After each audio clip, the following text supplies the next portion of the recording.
Hello there. All right, so all the personal branding gurus on the internet are saying that people need to hear your story. They need to know your backstory to build trust. So here goes. Here's my backstory. Where do I start here? So basically, I struggled after college to find my way. Big time.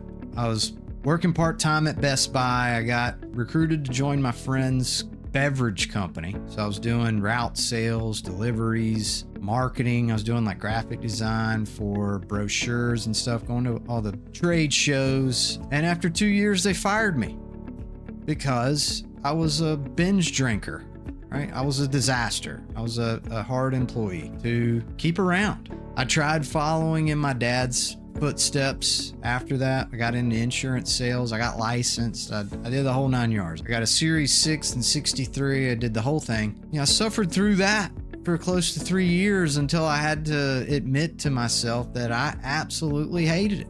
I hated insurance. I hated chasing people down, trying to sell them life insurance. I felt like I had no business selling people life insurance. All the while, still binge drinking, just living for the weekend, spending more money than I was making. I got myself into a ton of debt, $33,000 in credit card debt. So at that point, I decided to take a complete 90-degree turn in my career. I quit my job in insurance, sold everything I had. I went to Hawaii to be a waiter on a cruise ship for Norwegian Cruise Lines. I basically just hit the escape button on my whole life just to try to find myself and get myself out of debt. So I spent a year in Hawaii, had an amazing time, still in debt, still binge drinking, going to crew bar every night, and I ended up getting fired on my day off for drinking too much.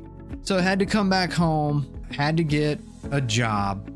And some of my closest friends at the time, they had found a lot of success in recruiting, working at staffing companies. So I wanted to try to pursue that. Maybe that could work for me. If it worked for them, it could work for me. But I was horrible at interviewing.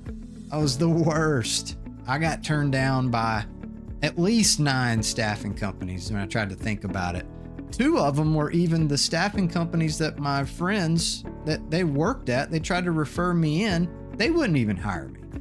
So I ended up just getting in wherever I could. I found a SaaS sales job that was about the only place that would hire me. I actually had success there. I hit quota a few times, but I eventually got referred into a recruiting job through one of my friends in real estate.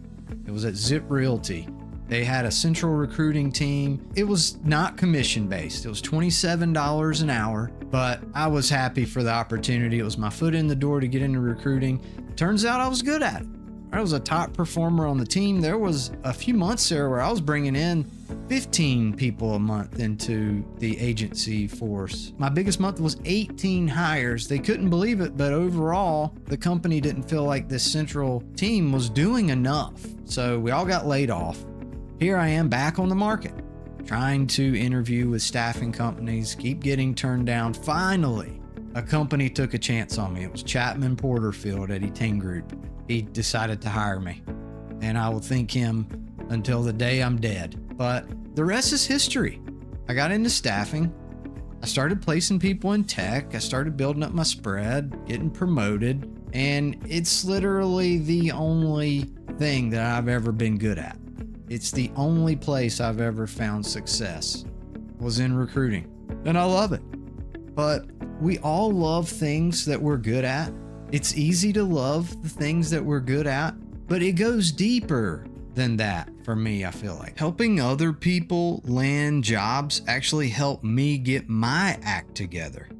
It helped me improve my life. It helped me see all the things that I had been doing wrong and fix those things. Helped me reduce my dependency on alcohol. It helped me finally pull myself out of debt. I met my wife. I got into a stable relationship. I became a dependable and stable human being through this process. And it gave me purpose. I know the struggles of looking for a job. I know what it feels like to struggle to look for a career, look for a path to success. I empathize with people that are on the job market so much.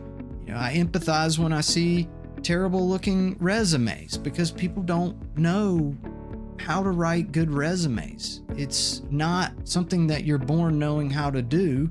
And there's so much bad information out there that people get duped. And then I used to write terrible resumes. I made so many mistakes on my resume. And I empathize with people who are terrible at interviewing because I was terrible at interviewing. I got turned down by so many staffing companies and so many jobs that I get it, right? It takes work. And now that I've personally interviewed probably over 10,000 people in my career, and I've witnessed hundreds, maybe even thousands of candidates interview at clients and getting to see their feedback and sharing that feedback with them, trying to help coach them the best I can. I know what makes a good interview now.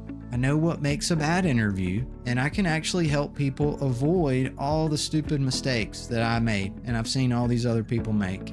And I love it when people are excited about a new job and they're grateful towards me for helping them in any little way. That's the best feeling. That's the feeling that I live for now. Besides my 3 kids and my wife and my family, that's my only purpose now. It's what gives me purpose here on this earth, is trying to help people through that process. So there it is. That's my story, right? Does it resonate with the people of the internet? I don't know, maybe, but we'll see, I guess. But there it is.